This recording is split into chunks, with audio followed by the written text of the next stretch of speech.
All right, ready to go? Should be So good. I'm just gonna dive in, guys. Like I said, I have quite a few screens. You can feel free to interrupt me if you like, but we'll have some time at the end too for questions. So we are Discover St. Louis Park, but we represent both the communities of St. Louis Park and Golden Valley. A little bit about what that means. What is Discover St. Louis Park? We are a destination marketing organization. We have existed since 2011. We were started by the community of St. Louis Park. And then in 2017, Golden Valley joined the ranks. Our primary services, our core services include marketing and promoting the area, selling the area.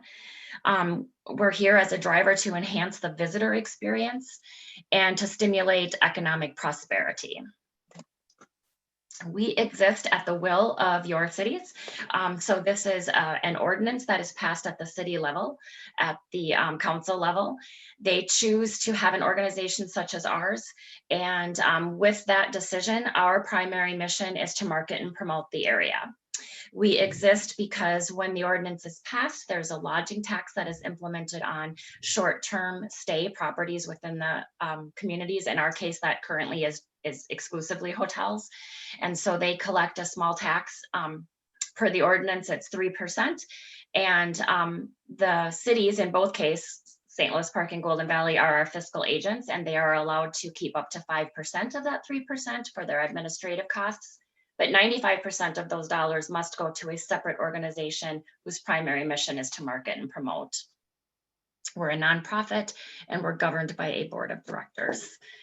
I wanted to just take a few minutes. We don't have 2020 numbers yet. I know that those will be very interesting, and I'm going to talk a lot about 2020 in the rest of my presentation. But I wanted to share a little bit of 2019 tourism in Minnesota numbers, because I think they're so meaningful in kind of driving home the importance of this industry as an industry and as an economic driver in our communities. So in 2019, tourism was a $16 billion industry, 273,000 full and part-time jobs, 6.1 billion in wages, the sixth largest employer. 18% of all Minnesota sales tax is driven through tourism, or was in 2019, and these dollars go to fund things like roads, parks, trails, bridges. And the average Minnesota household would owe an additional $625 every year were it not for these additional tourism dollars. And I like to just point out that 11 billion, or 70% of all Minnesota tourism, happens right here in the metro region. I think it's really easy as Minnesotans to think of tourism in our state as something that happens up north. You know, you go and you stay in a cabin, or you go to a lake and those types of things. And that's all very true and a very meaningful part of tourism in this state. But the bulk of our tourism results in the urban area and has a lot to do with corporations and meetings and events, youth sports, that type of thing. So now we're going to shift gears and just talk a little bit about specifically 2020. And when these numbers come out very soon, it's going to show a slightly different story for sure.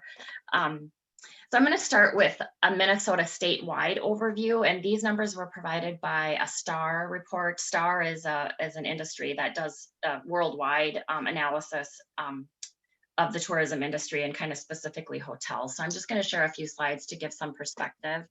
And we're going to look at kind of these top three metrics. These are the metrics that hotels kind of live and breathe by. It's occupancy, average daily rate, and then revenue per available room.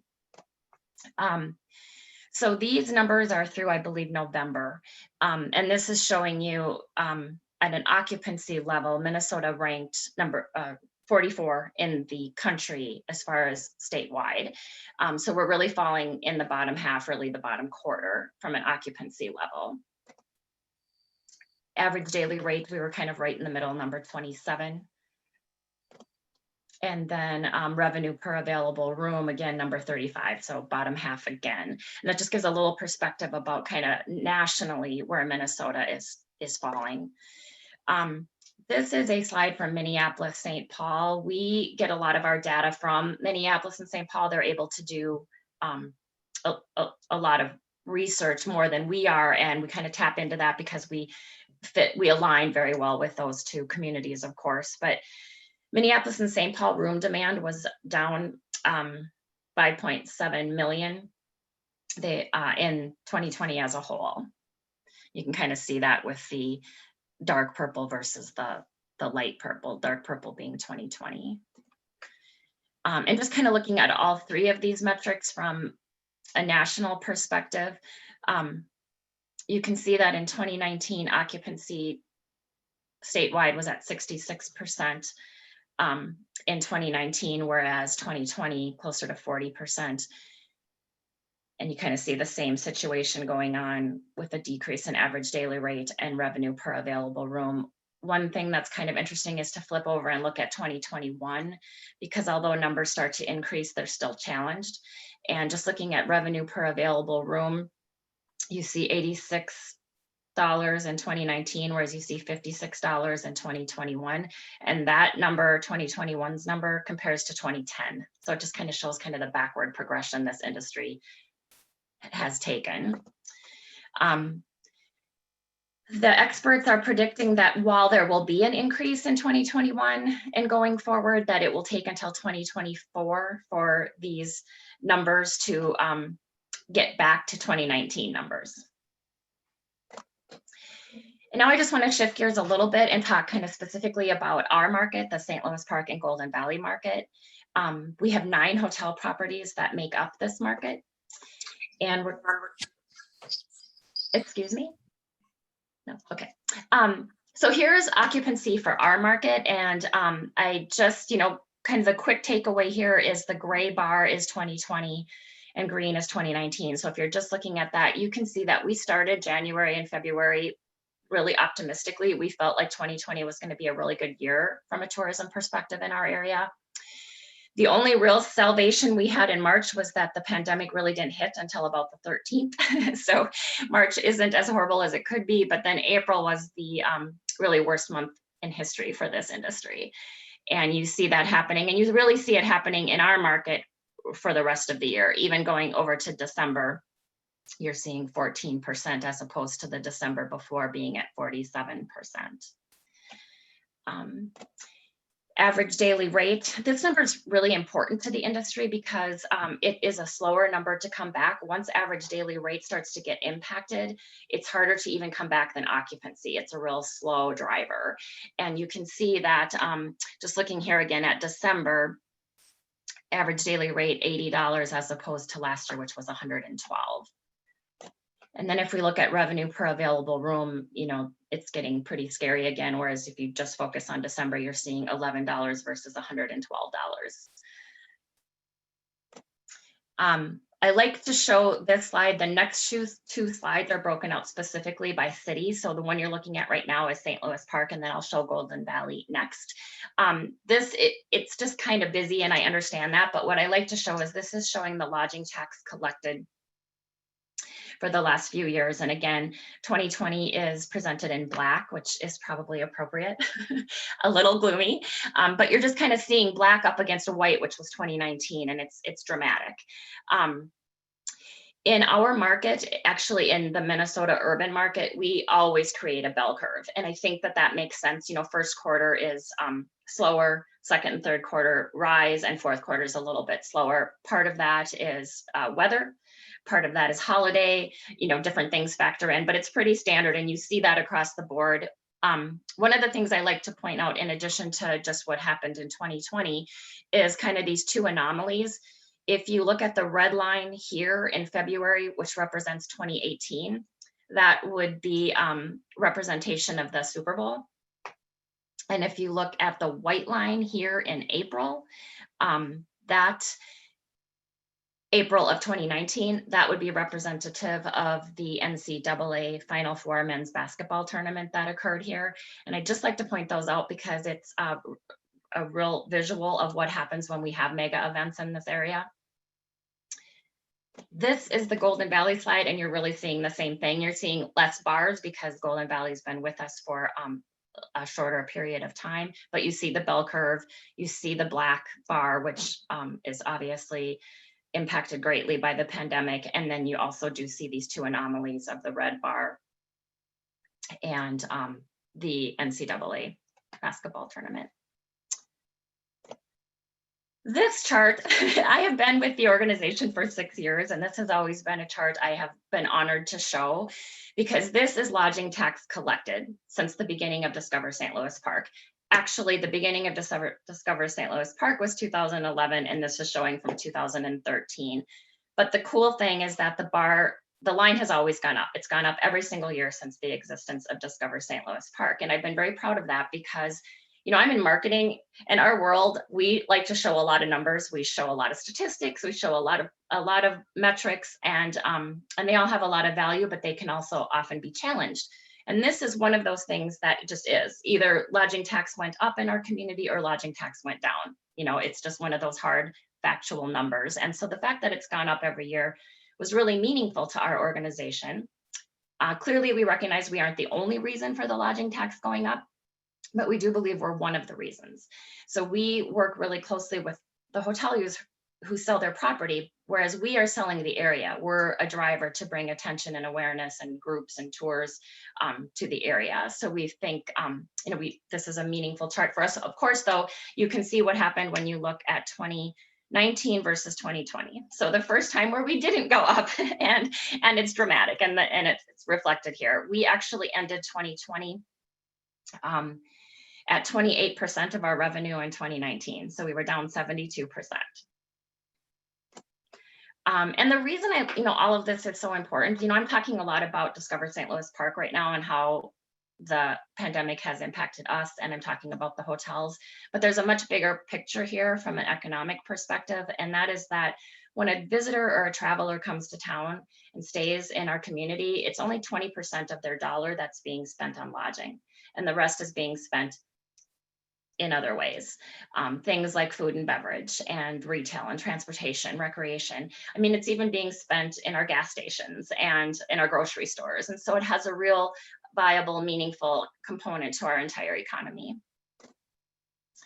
This chart's super busy, and I'm not going to spend much time on this at all, except to say that, as we're forecasting for Discover St. Louis Park and for the cities of Golden Valley and St. Louis Park for 2021, we are anticipating a slight uptick, but we're still, the budget is reflecting 35% of 2019. Our industry is really continuing to use 2019 as the baseline because it's what makes most sense for us. So 35% is still not great, but it does show some optimism, and I think it's pretty realistic based on what we're seeing happening across the country, and then specifically to the state of Minnesota. This is a summary I just wanted to share really quickly. There was a survey done by Explore Minnesota Tourism, the state tourism agency, in conjunction with the Minneapolis Federal Reserve Bank. This particular survey was complete in mid-December, and there's another one in the works right now that will be complete in April. This survey said, so they surveyed the entire hospitality industry, so restaurants, hotels, venues, that type of thing. But one of the kind of meaningful takeaways of the survey was that at that point, mid-December, nearly half of all the restaurants and food service operators felt that they could face foreclosure by the end of Q1 2021, and 60% of all of our hotels felt that they could face the same fate by mid-year. The reason I mentioned the second survey is because it is true that after mid-December, we had 2 rounds of stimulus. The most recent one has some kind of direct help involved towards restaurants specifically and small business. And then there was some loosening of restrictions within the state, which I think would lend itself to a slightly more optimistic outlook for some of these facilities, but it's scary. I wanted to talk to then, as I wrap this up, just a little bit about us and what we felt really important to do, and as a result of all this. So we, as you can expect, when you're down 72% of your revenue, you have to make some really tough decisions, of which we did as an organization. We cut a lot of spending back in April. When we're whole, when we're operating at kind of top level, we're typically 5 employees. And in April, we furloughed 2 employees. In October, we furloughed another, and actually took the 2 remaining staff down to part-time for the fourth quarter. with our mission always being to keep the organization strong, knowing that with the existence of an organization such as this, we could help the economy come back quicker when the time was right.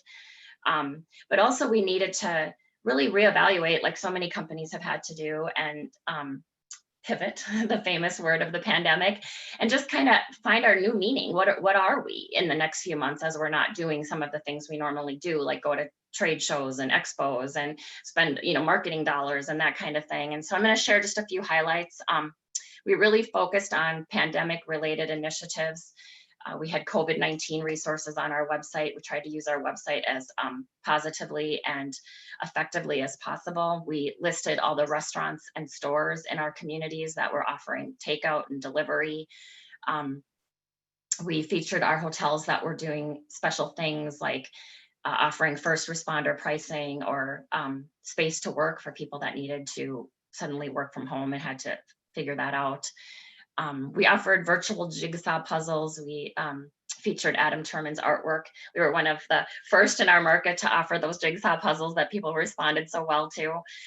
We kind of introduced Facebook Live videos where we were showing what a beautiful kind of urban nature oasis we are here in this area.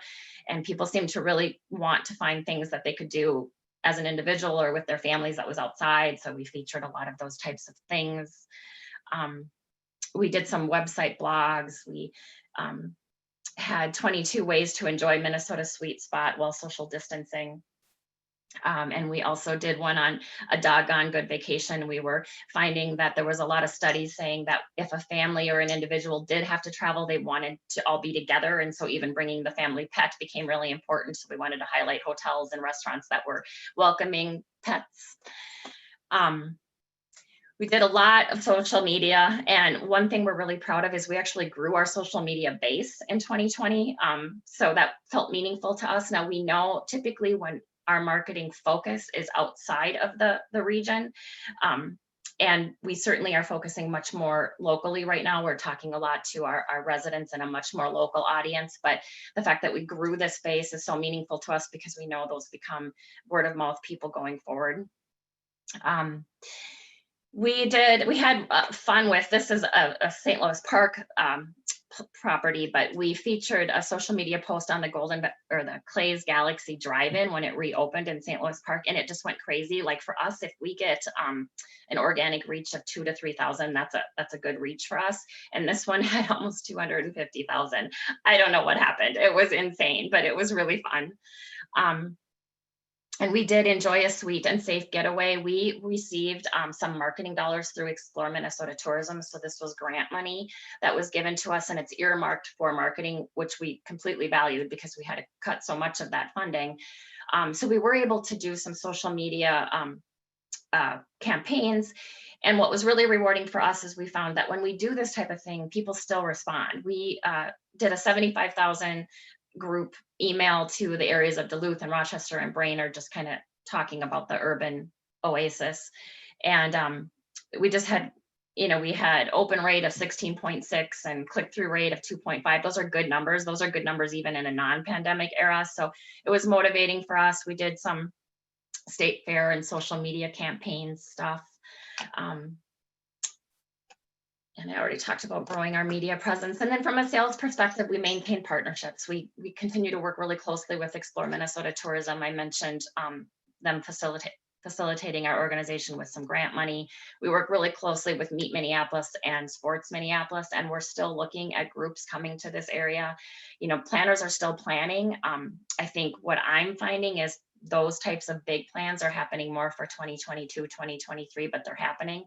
And because we have an organization like this in our community, we're part of that conversation. And we facilitate any sales leads with our hotels. We stay connected with all 9 of the properties on a regular basis, whether that be a group that, the groups that are still fighting so hard to be relevant and come are youth sports. Youth sports wants to get at it, and weddings. So those are 2 that have stayed pretty prominent, even with the restrictions and kind of having to reschedule and such. But there's a few things still happening for sure. Just to kind of wrap up, I'll talk a little bit about a message of hope. We feel for us, our bold action has been to provide info without pressure. You know, we've done a lot of our motto and our messaging has been that we'll be here when you're ready, recognizing that a lot of people just aren't right now, and certainly the business community is not doing much right now, but we want them to know that we're here and we're ready to help them find their perfect spot when the time is right. We are sharing a message of safety that's going a long way with our market right now. We want to promote vibrancy of this area, so staying relevant and showing the great things that are still going on in this community and the things to do. We know that drive market and leisure travel is going to lead this return. It's going to come back quicker than the corporate market will. So that is an area we're focusing on, and we're working hard with our properties to understand the new components of a hybrid model for meetings. I think from an optimism perspective, my hope is that, you know, workers and visitors start coming back. That's going to change everything. Certainly the vaccine is a driver. But, you know, the return of live music and concerts, sporting events, signature events, dining without social distancing. I mean, we all know that these are the things, when these things start to slowly happen, we start to emerge. And just a building block for recovery, my perspective is that small businesses need to thrive again. When small businesses are thriving, they are the base of what drives tourism for sure. People sleep in a hotel, but they don't come here because there's a hotel. They come here because of the things there are to do here, the places there are to eat, the vibrancy of an area. And then certainly, you know, for recovery too, it's important for hospitality workers to return. This is one of the highest unemployment sectors in our state. So until that industry returns, it's really hard for the economy to fully return. And also from my perspective, those workers keep the promises that we make. I just always like to think of it that way. Like as an organization, we talk about what a great community we are and all the things there are to do. And then it's the workers that carry that message on and make people feel welcome to this community. So, and it's happening. I mean, it's exciting to see some of the loosening of restrictions, and it's exciting to have the vaccine at least here and starting to be implemented. And with that, I will entertain any questions. Yes, hi, I've got one question. When you look at the numbers for tourism for St. Louis Park and Golden Valley, but you're using statewide numbers, how does your Brainerd Lake areas affect those numbers? Yeah, so that's really great. So you bring up a really good point. When I showed the state numbers, that would have included greater Minnesota, and then we can drive down more into the urban and Minneapolis area specifically. Greater Minnesota actually is doing quite well, and it makes it a little challenging for our market because you know, the message of just how terrible we're doing doesn't apply all over. This, you know, you think about your own mentality when you're looking at doing something with your families or your children, going up north where you feel like you can get outside and you can walk and you can distance. Those areas have done well. States that are thought of more like that, like Wyoming and Colorado, and you know, those states are doing better than Minnesota. Minnesota is, as you saw by my numbers earlier, the Minneapolis area is our strong tourist market, and that has that's very correlated to the business community and corporate America, and that is not happening right now. Whereas greater Minnesota is really, some areas, some pockets did better this last year than they have for several years. Becky, very good presentation. You started off by talking about the origins of Discover St. Louis Park, and it was started by the city of St. Louis Park with a lot of help from Twin West Chamber. Yep. People like Brad Bakken from Citizens Independent Bank. So it was a team effort between the city and Twin West Chamber of Commerce, as you may recall. I saw a guy on, I think he was the head of Hilton Hotels a couple weeks ago, said that they were already up over 50% occupancy, which sounds great. So hopefully your figures are conservative as far as 2021. The question I have for you though is it's important for these hotels to stay open, and because if they close, then you have zero revenue for Discover St. Louis Park. Do you have an idea what is the break-even point, or what point does a hotel say we're making money or not making money? Is it do you need to have 75% occupancy? What's At what point do they say, yeah, we're making money, we'll stay open? That is such a good question, Dan. So typically hotels, I mean, they want to be higher than this, but they need to be at 63%. And our hotels haven't been at 63% since February of last year. We ended the year at 28%, our hotel market. That's, some hotels did slightly different than that. In fact, the hotels that are doing best in our market are the 2 hotels that are in Golden Valley, the Ramada and the Holiday Inn. And part of that is they're not thought of, at least from a perspective, as such a corporate hotel. The rates are probably all similar right now, but who wants to go to the DoubleTree, a conference hotel with such a small group of people, and the restaurants are closed and there's nothing? It feels very odd. Whereas more of the economy type hotels are doing better. So we ended the year at 28%. Minneapolis ended at 22%. These are really challenging numbers for hotels. I've seen some properties. There was a Bloomington Crown Plaza property that just announced yesterday that they're going to convert and do a certain percentage of their rooms will become long-term stay. So people can rent the rooms for the entire year, and they'll kind of convert them into like mini apartments. So there's going to be some changes, I think, to what happens with these properties. Now, some of them, they're surviving, some of them on grant money, PPP loans and things like that, but eventually they have to get back to survivable numbers. And currently, first quarter is not presenting that for us. I get my money 2 months in arrears. That's just how it is because we're a tax and it just takes a little time. But February is looking at about 22%.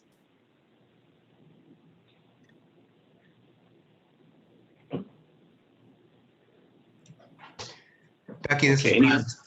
Yeah, I have a quick question. How are you in this kind of time of still uncertainty selling, on the marketing side, specifically St. Louis Park and Golden Valley? Yep. Yeah, so it's a great question. I mean, I think it's really important for us to keep relationships and connections. So that's something we focus on a lot. Like I said, planners are still planning. They just aren't exactly sure when they're planning for. The youth market does want to come back, and we're a very popular youth market, youth sports. And that one is more aggressive. In fact, we just had a hockey tournament at the Rock in St. Louis Park last weekend. Now, it was primarily local enough that people could drive home, right? They're trying to have tournaments like that so they don't have to do hotels. We had a couple teams come from St. Cloud. But that market is still here. And so I think staying meaningful and staying in touch is key. Showing vibrancy and not being, I think it's really important to not have a deaf ear. I mean, if you're going to start marketing like things are normal, people are going to be very turned off to what you're trying to say.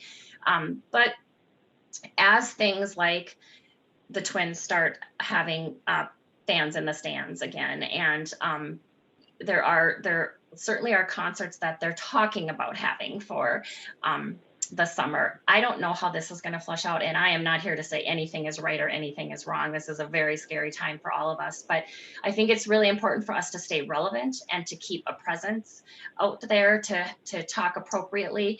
And I think the stronger our presence, the quicker our return will be when the time is right. So have you been pushing? I'm sorry. I just wanted to add that until the time is right, you can only do what you can do. You have to be respectful of the times. Sorry, Steve. I was just going to say, I know from my understanding, talking to some golf courses are doing very, very well. And I'm wondering if that's true of Brookview and if there's a way to market that. Brookview is doing very well. They feel, they're not where they've been at certain times, but they are doing very well. I think there is. I think golf, along with lots of things. I think Theater Worth is a gem. I think some of the things you can do, and we have so many parks and outdoor space. I think those are our gems right now. Those are the things we have to be talking about and telling people about, and hopefully capturing some of those people that just need to get away for the weekend. we certainly generate our revenue from a guest who sleeps in a hotel, but that's not how this area generates its awareness. I mean, our mission right now is just to keep this area vibrant and encouraging people to come, even if it's somebody from Minneapolis to come here is perfect with us. Just vibrancy is key. I very much appreciated all of the work that you did around St. Patrick's Day, featuring local restaurants that were doing specials and who had, curbside or all of those options. So that, you are keeping yourself very relevant on your social media for those who are living right here in the community. So you're a great resource. I strongly encourage you all to follow them on all the platforms. Thank you so much, Betsy. I just wanted to say one thing about that, because the thing that has been most rewarding for me, I think this last year, has been the creativity and the just the durability of so many of our restaurants and our venues. Just when you think that maybe they would just curl up and say, okay, enough, I can't do it.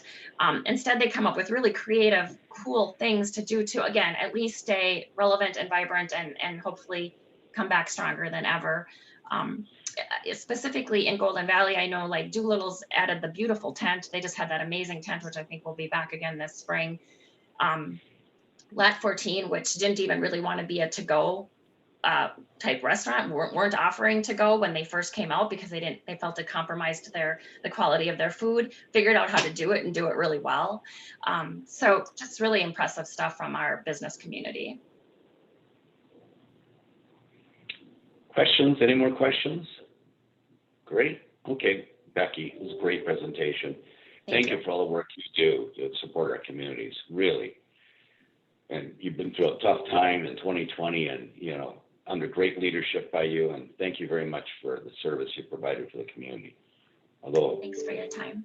It may not be appreciated by all, but I think you've been doing a lot of stuff behind the scenes and we all really appreciate it. Oh, and for the record, Becky, you probably didn't want to point this out, or Becky is no relation to Brad. We all know Brad, but Brad Bakken and Becky Bakken are not related. They just happen to have the last name, and at one time used to work together, just to clarify, in case anybody was confused. Anyway, let's move on with our agenda, with our school district updates. And I think we got Robbinsdale first on the agenda, Christine. Hi, everyone. Well, I can tell you that starting April 6th, we will be bringing back our secondary to full in-person. The model is going to look a little different. So currently our elementary students have been back full in-person 5 days a week since January. We brought back our middle school students in a hybrid model in March. So Mondays and Tuesdays, we had half of our students, 6th, 7th, and 8th. Thursdays and Fridays, we had the other half, with Wednesday being an asynchronous day. Starting April 6th, which is our first day back after spring break, we will have our freshmen come in on the 6th. That's a Tuesday. Then on Wednesday, it'll be an asynchronous day at the high school. So Thursday, the April 8th, we'll bring in all of our students, 9, 10, 11, and 12. So we'll be back full in person, and they'll be there Mondays, Tuesdays, Thursdays, Fridays. The reason we're doing that is because when these teachers are all teaching concurrently. So the students that have chosen to remain in a distance learning model are learning at home with those students that are in class with the same teacher.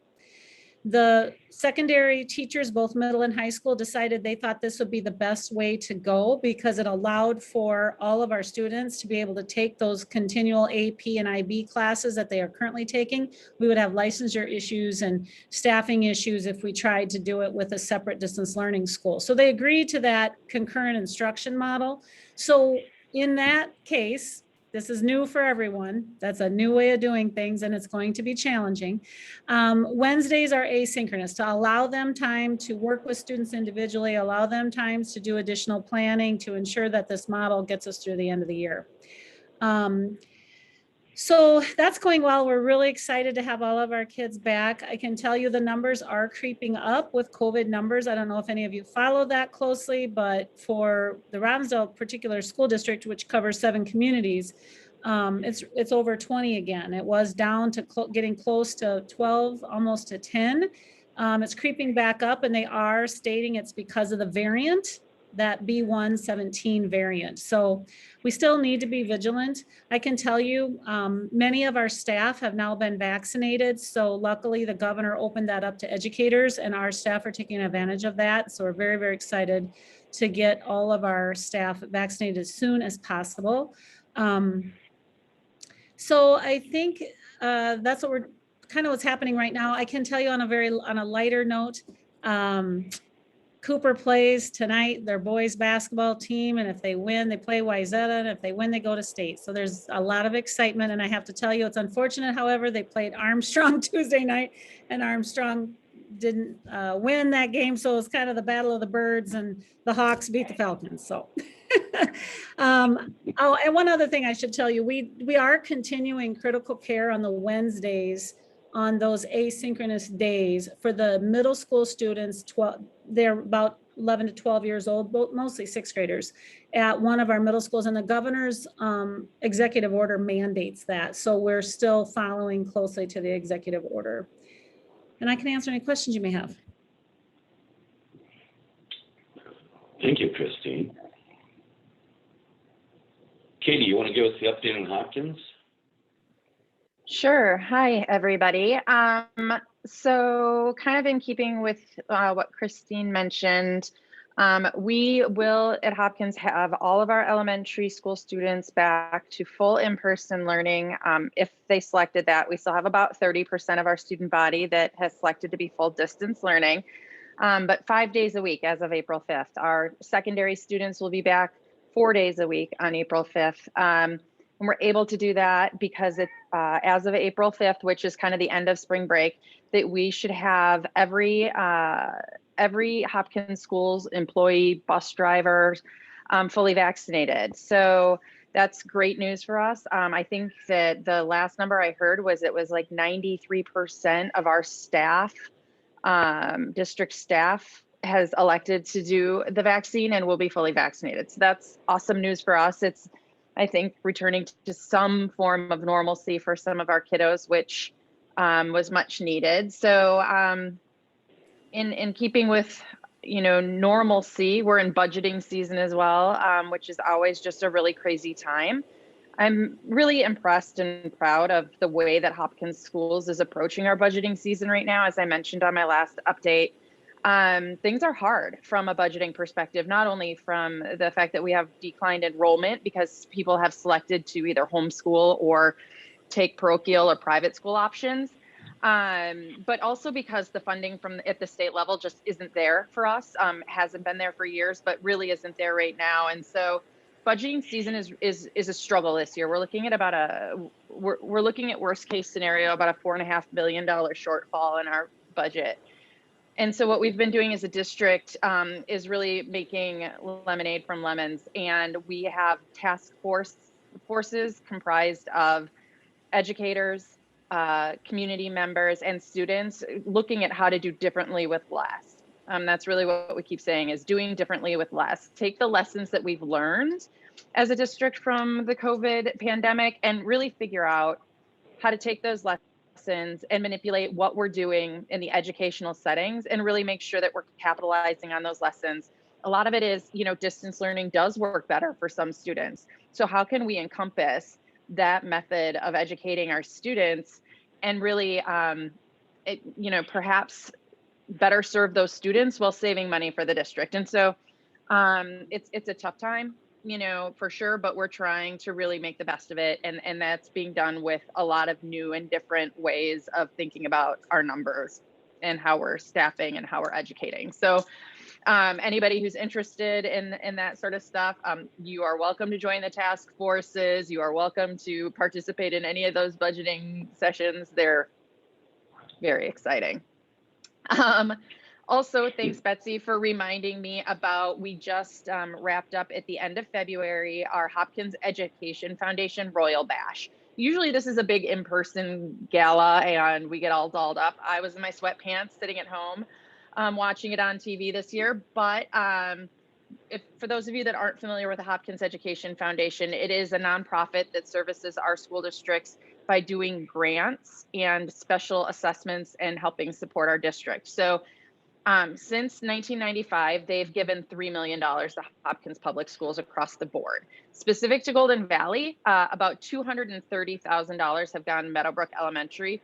They've done things like building out calming corners in our classrooms for the students who perhaps have any type of sensory needs that might need the opportunity to separate themselves. They've also done,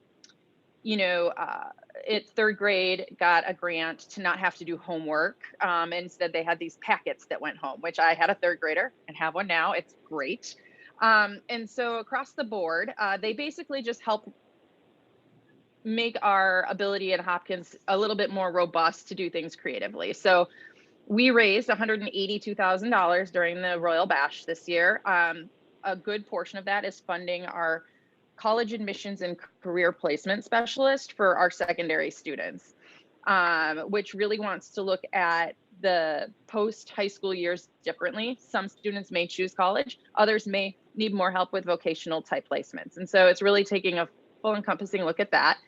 And so that's kind of the update, I would say, from Hopkins. We're, like I said, just trying to really be positive with what we've been given, and things are definitely looking positive. Great. Any questions? I Okay. have a question. Mhm. Yeah, you mentioned calming corners, and I'm wondering if those are places where the students take themselves voluntarily, or is it someplace where the teacher will send a student who seems to be on the verge of out of control or anxious or whatever?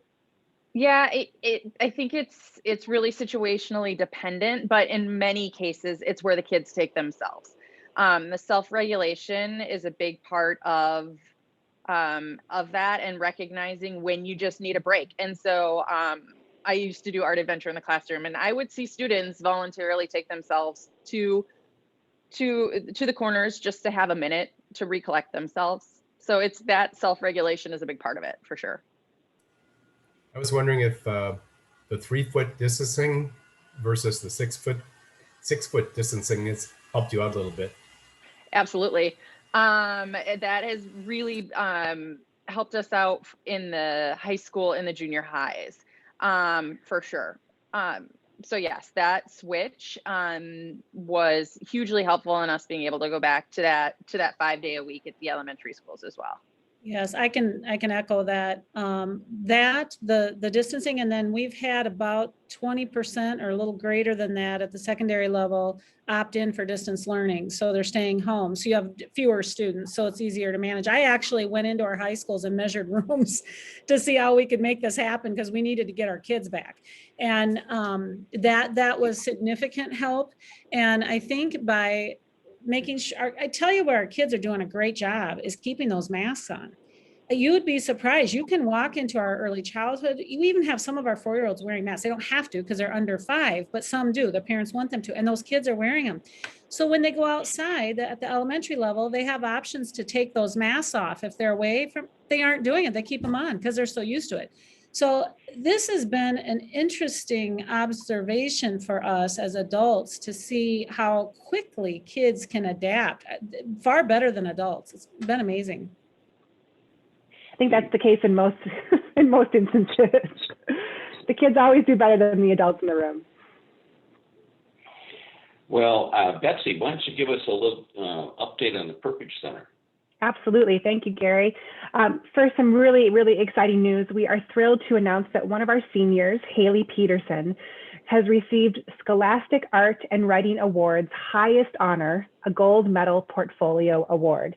There are 16 of these awards given out annually, 8 for visual arts or media arts, and 8 for writing. And Haley is one of those 16, and she's the only one in the state of Minnesota. So we're really, really excited. Along with that award, she receives a $10,000 scholarship. And so yay, we're celebrating that. It's always fun to see your students succeed like that. Our second admissions deadline was March 15th, and we are forecasting another double-digit percentage increase in enrollment for next school year. So Perpich is emerging from a couple of years ago of some troubles, and not just emerging but thriving, and we're really happy to be there. Switching from the arts high school to our professional development piece, we have the 2021 Minnesota Dance Summit happening virtually this Saturday. This is hosted by Perpich in collaboration with Dance Educators Coalition of Minnesota. Our dance instructor, Mary Harding, will be leading that. It's a pretty full day of different breakout sessions, geared certainly to dance instructors, but also to those physical education instructors who have a dance component in their curriculum. And honestly, I think anybody could join virtually. It's free. Everything that Perpich does in those conference settings are free as part of our mission. So that's happening virtually this Saturday. Great. Any questions for any of the educators, representatives today, and move on to the city updates? Yeah, I have one for Betsy. Betsy, I heard on the radio this morning that Senator Chamberlain is introducing a bill that would close the Perpich Center. Yeah. Arts High School. I don't know if this has been an annual thing for him, or if there's something in particular that has precipitated it, but I assume that if your enrollment applications are on the increase, that this would probably clamp that down. Want to comment? Sure, absolutely, yes. So the bill was introduced, gosh, I want to say like a couple of weeks ago. It's had 2 committee hearings so far. The most recent one was yesterday, so we're very aware of the bill. Our executive director has had conversations with Senator Chamberlain. It's pretty much a direct copy from the 2017 bill. So it's a copy and paste situation. However, the difference this year is that there is no House companion, and there has been no rumor of a House companion to the bill. We've been in many conversations with the governor's office, with key House leaders, and with key senators as well. We believe it will kind of stay in the committee form. It's right now, it's been re-referred back to education and to, there's another committee, rules and administration. Does that sound right, Peggy? Maybe. You know, going the traditional path, it doesn't have a pathway because there isn't a House companion. So we expect this to be some sort of conversation that might happen during negotiations, but we have secured the support of both the governor's office and House representatives that we don't believe this to be a high risk for the agency, but we are certainly watching it. I have a question for Betsy for the award for Haley. Do you know what Yes. what town she comes from? I do. Yep. You know, Dean, I'm on my personal device right now, and I have it on my work computer. I want to say it's North Metro. Okay. Like that's her hometown. I want to say like Blaine is what's sticking in my head. But it definitely Metro, not Greater Minnesota. That much I know. Okay. So she's a resident then at the school then. You know, I'm not 100% certain if Haley is a dorm student or not. The dorm is free for students that live 20 miles or more away from campus, but I'm not certain if that would be the case for her home residence. But yeah, but she's a senior and she's been with us since their junior year. Great. Thank you. Absolutely. Okay, I think we'll move on to the city update. If somebody's available for the city. If not, we'll just wait for somebody to come back from the city and go on for Rotary update. If we all say Mark's name really loud, do you think he'll come back to his computer? He might, but 1, 2, 3, Mark. In all fairness, Brent and I were warned that they had things to go back and forth, but they would be present during the meeting. So our feelings aren't hurt. There's something that they're working with. So, but how about a Rotary update until we get back to Mark? Absolutely. So consistently, Peggy Lepic has some great speakers lined up. So I encourage you to visit our website and see the really, really great speakers that we have. We even have somebody coming in, is it May, from Tanzania? Yes. In fact, Yeah. I want to talk to you about that offline. Okay, we'll talk offline. But yes, so we've got a great speakers coming up. We meet every Tuesday. We are still meeting virtually with some talks on the side about when we might return in person. One of those in-person opportunities will be next Tuesday. We're having a club social at 316 at Brookview. Socially distanced. Mary Timmons is organizing that for the club. So if you're interested in coming over and just saying hi to Rotarians, please feel free. Excuse me, we also have our highway cleanup scheduled for the end of April. April 27th, I think, is the date that's sticking in my head. And that is correct, April 27th. That's at 5 p.m. We meet at the corner of 55 and Winnetka, right over by Starbucks, Doolittle's, that sort of area. Everyone is invited to join us for that. It's a great get out there, do something good with your hands, socially distanced, make the community better kind of event, and it's open to all. Rotarians, anything else that we should talk about? Just that the social is 5 o'clock on Tuesday, so it would be fun to see more people there. Then you can meet more Rotarians. And the highway cleanup, you know, sometimes it sounds kind of boring, but it's really interesting, the things that we find. And we have kind of a competition as to who gets the most golf balls and other items that I can't really say in a public group like Yeah, this. I think one year we found an entire box of business cards. So we were just envisioning the person had put them on top of the car, had you know, gotten on the highway, and poof, there they all were gone. Had them and then lost them. Mary, do we need to RSVP for the social on Tuesday, or just show up? It's always helpful to RSVP, but either works. They'll make room for us. And I've been talking to them about when we'll probably do both virtual and on site. And that looks like it could be starting in April, which we're all looking forward to. Okay. Well, how about another shout out to Mark? Mark, are you ready for a city update? Mark.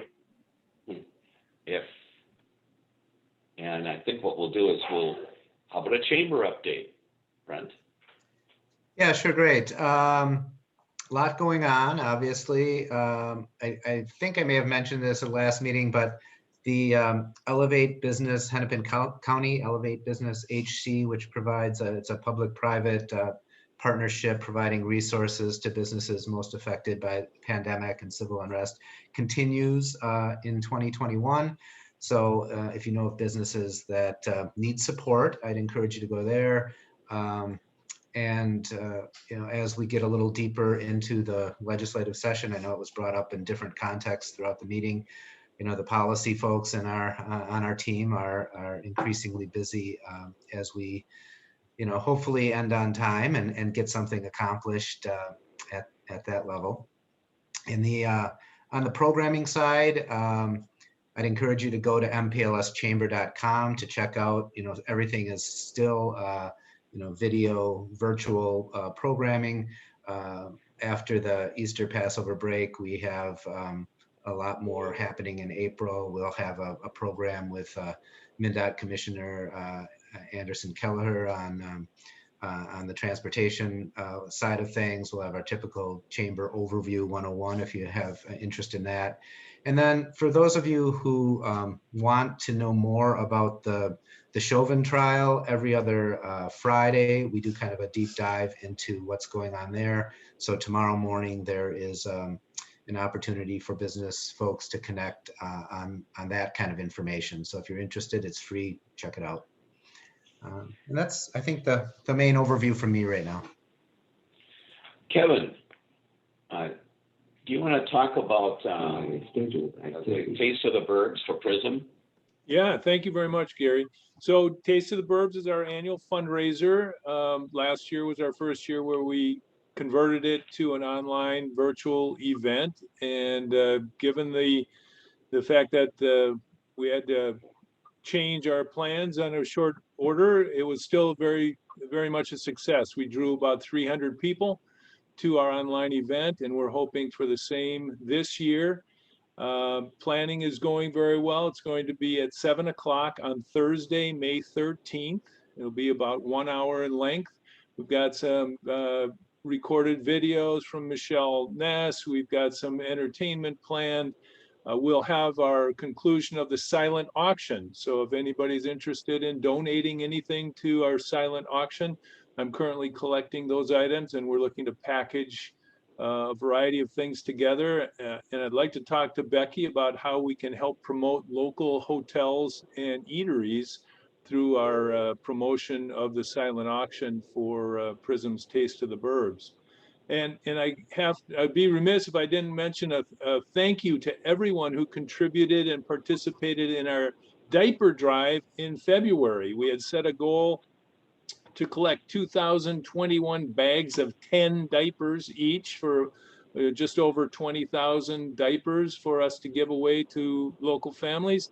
And we surpassed that by a large margin. We've collected 4,700 bags of 10 diapers each. So we feel pretty good about having the inventory we need for pretty much the rest of the year. If we need more, we'll be back at you for collecting more later on in the year. But thank you to everybody. I know the Rotary participated by breaking down boxes of diapers into bags of 10, and many of you also contributed in other ways. And I just want to say thank you for all of that as well. Okay, great report. Thank you. With that, we're about 2 minutes over, so I'll just call an adjournment to the meeting. So thank you for attending, everybody. We'll see you in another month. And I don't have my calendar up, but it'll be the 4th Thursday of the month at 8:30 and at April, and we'll see you all then. So Stay healthy. Thanks, Gary. Week. Yeah, bye now.